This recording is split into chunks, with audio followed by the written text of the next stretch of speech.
سلام الله عليكم. انتهى كأس إفريقيا بالمغرب وفازت السنغال بالكأس، ولكن الإطار القانوني ما زال لم يوثق أن السنغال فازت بكأس الإفريقية المقامة بالمغرب. انتهت المباراة، ولكنها صداها ما زلنا نعيشه اليوم.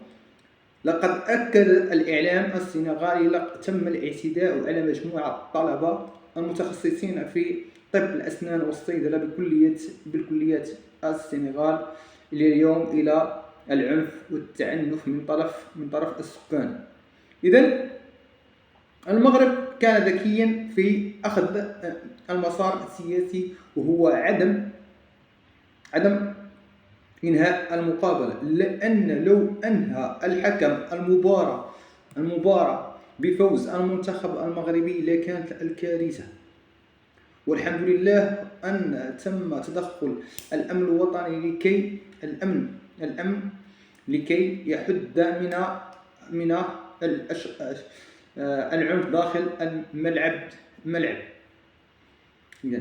ولكن هناك مجموعة من الأشياء يجب أن نقولها.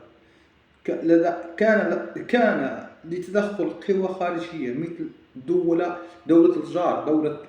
الجار الجزائرية التي حررت المدرب السنغالي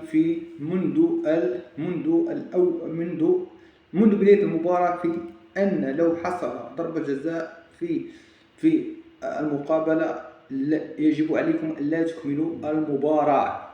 تكملوا المباراة. إذن انتهت المباراة بفوز السنغال، ولكن هناك تداعياتها. ولقد نشر الإعلام السنغالي اليوم على عدم دعم السنغال صحرائيات المغرب، وكذلك قام بمجموعة من الأشياء مهينة.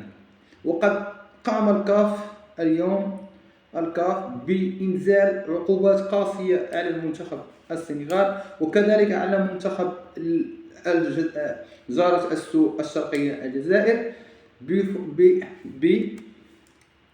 بغرامات مالية قاسية جدا. إذا وصلنا لنهاية الفيديو. أي حاجة كتهتم بما هو خبر سأقوم بإنزاله على هذه القناة. المرجو جيم الاشتراك، ولكم حرية التعليق كما تشاءون.